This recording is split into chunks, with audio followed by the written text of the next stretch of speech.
नमस्कार। चलिए झारखंड के आदिवासी विद्रोहों को एक मेमोरी मैप से फटाफट समझते हैं। एग्जाम के लिए इतने सारे विद्रोह याद करना मुश्किल लगता है? फिक्र मत कीजिए, कुछ सिंपल ट्रिक्स से इसे आसान बनाते हैं।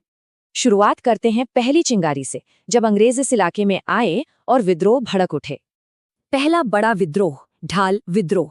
ट्रिक सिंपल है, विद्रोह का नाम ढाल और लीडर का नाम भी जगन्नाथ ढाल। इसके बाद हुआ चुआड़ विद्रोह, जो काफी लंबा चला। इसके एक बड़े लीडर थे रघुनाथ महतो।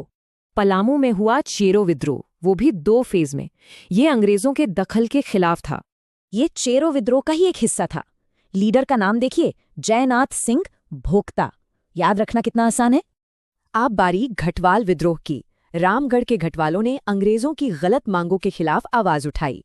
पहाड़िया विद्रोह की खास बात जानते हैं? इसकी कमान एक महिला रानी सर्वेश्वरी के हाथ में थी। और फिर तमाड़ विद्रोह। सोचिए, ये लगभग 40 साल तक चला, सबसे लंबे विद्रोहों में से एक। अब आते हैं उन बड़े आंदोलनों पर जिन्होंने वाकई ब्रिटिश शासन की नींव हिलाकर रख दी थी। तिलका आंदोलन, ये तो बहुत आसान है। आंदोलन का नाम तिलका और लीडर भी तिलका मांझी। कुल्हान की हो जनजाति ने भी कड़ा संघर्ष किया। वे अंग्रेजों को अपने इलाके में घुसने नहीं देना चाहते थे। कोल विद्रोह भी एक बहुत बड़ा विद्रोह था। वजह, जमीन का बाहरी लोगों यानी दिकुओं को दिया जाना।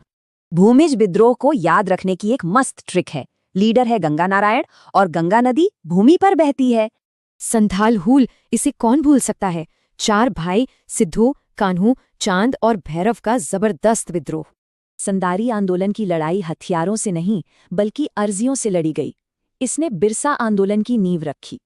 खरवार विद्रोह सिर्फ विद्रोह नहीं था, ये एक सामाजिक सुधार और स्वशासन का आंदोलन था। चलिए अब आखिरी दौर पर चलते हैं। यहाँ एक महान नायक और कई सुधार आंदोलन देखने को मिलते हैं। और अब वो नाम जो सब जानते हैं, बिरसा मुंडा का उलगुलान। लक्ष्य था अबुआ राज, मतलब हमारा राज।